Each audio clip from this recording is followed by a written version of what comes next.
Hey, good evening, everybody. Again, checking in. Hope you're having a good Monday evening. Dallas, very toasty. Just got back from the gym.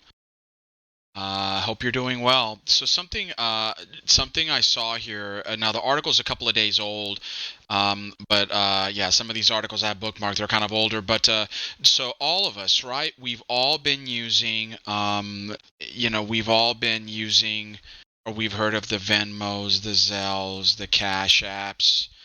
How many of them are there? PayPal. So we can send money, we can receive money, we can pay bills and all these other good things. But they're not exactly banks, not legally banks. And uh, what's interesting here, last year, these apps we moved around almost 900 bit. Now we say we, I guess Americans here, we moved almost $900 billion last year. That's going to double, almost double here in just a couple of years. Um,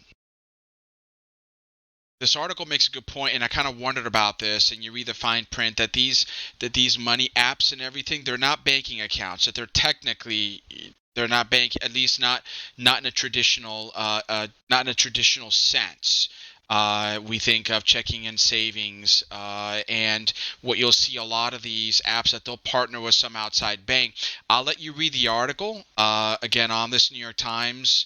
So the argument or the position here, and again here, now I love the CFPB. I admire the work they do. Remember, because these aren't, because, for example, the Venmos and Zelles and Cash Apps, they're probably not going to go kaput anytime soon. But if something were to happen to them, your money might go poof. If your money's with Bank of America or Chase or a credit union, what have you, that your money's protected. If the bank goes kaput, your money is legally protected. It's sheltered on this. But again, if Venmo were to go under, heaven forbid, your money might have a problem. So why do I bring this up? Why indeed? So let me jump to, so this is some of the stuff I was looking at in grad school not that long ago. So let's talk about bank versus unbanked. Latinos, more than other groups, we tend to be what's called underbanked for a lot of reasons. Credit, uh, I'm not going to get into here, but there's a lot of reasons that we tend to lag the rest of the U.S. We tend to lag other populations when it comes to having a bank account. And here, let me zoom in on this slightly. And again, now this article is Texas centric, but you can see here. So Caucasians, whites, okay, so the percent of unbanked. 4% has dropped, actually. It's come down a ways from 2009 through 2019, or just a couple of years ago. African Americans and Latinos, we are way, way higher. And again, that there's potentially a lot of reasons for this. And I mean, part of it is the fact that we may make less. Latinos, I'll focus on Latinos. We may make less. We may have less education when it comes to stuff like this. There may be distrust of banks, and I know that that's which to me doesn't make much sense. But I'm not going to go there. But what you see here, and again, Texas. So you see that Black and Latinos, that Hispanics, that we struggle when it comes to bank accounts being banked. But then in Texas, the problem's even worse. So Texas, as usual, we lead the way. Maybe not that funny, not a joke. So I bring this up because, so we as Latinos, okay, we're unbanked.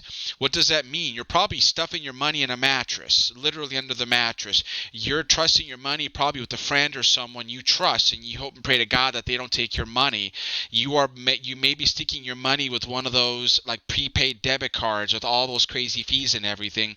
You might be putting your money in Venmo or Zelle, and hey, that's a bank, and no, it's not exactly. Um, Okay, so then Miguel, okay, this is kind of depressing. This is not, I'm unbanked for whatever reason. I'm Latino for whatever reason. How does this help me? And for example, let's say, for example, I could be, I might not have legal status or that I can legally get an account, or that where I might not have enough funds, where I can afford to open up a checking account. Well, I got news for you. Let me jump back to Firefox. So, Nerd Wallet. And here, there's 2 points. I'm going to focus on one, but there's two angles to this. So you have what are called second chance banking, which typically, and you can look that up, literally second chance bank accounts. And that's if, for example, one bank closed you up because you had a really crappy whatever bank experience. Maybe you overdrew your account, what have you. They close it out. That you think, okay, Miguel, I can never bank again. Well, not exactly. You can look up what are called second chance accounts. Banks, they may allow you to open up. Now, they may require you to have a bit of a security, a bit of a deposit, but you can have a bank account. Now, what if you don't have a social security number? Because that typically is a pretty big requirement. Nerd Wallet, this article, now the article is from last fall, but the good news is that this is not just for Latinos, but basically for folks that for whatever reason don't have a social. You don't necessarily need a social to have a bank account. And again, the article is in Nerd Wallet. Now, again, let's bring this back here because, again, obviously this channel is about Latinos. There are quite a few options for Latinos if you're looking for a for a bank account or checking account. Now this is a credit union. Now I'm not endorsing these guys. These are just as examples, but there are options here. And again, for example, this is LatinoCCU.org, LatinoCommunityCreditUnion.org, and now here's another, for example, SelfHelpFCU.org. Now these are credit unions, so you're thinking, okay, Miguel, credit unions, okay, cool, okay, gotcha. Now there are also, and again, this is another article again on Nerd Wallet. You can look into this. Now this is updated about a year ago, so we'd have to check and see on this. But there are obviously credit unions by state. There's also at the federal level, at the national level. So let me scroll down. Because I saw this. Where was this? Okay, so you don't necessarily have to have an SSN. Now you still need to have ID, an expired ID. But like Bank of America, Chase, Wells Fargo, Marcus by Goldman Sachs, and again these two we saw a few moments ago.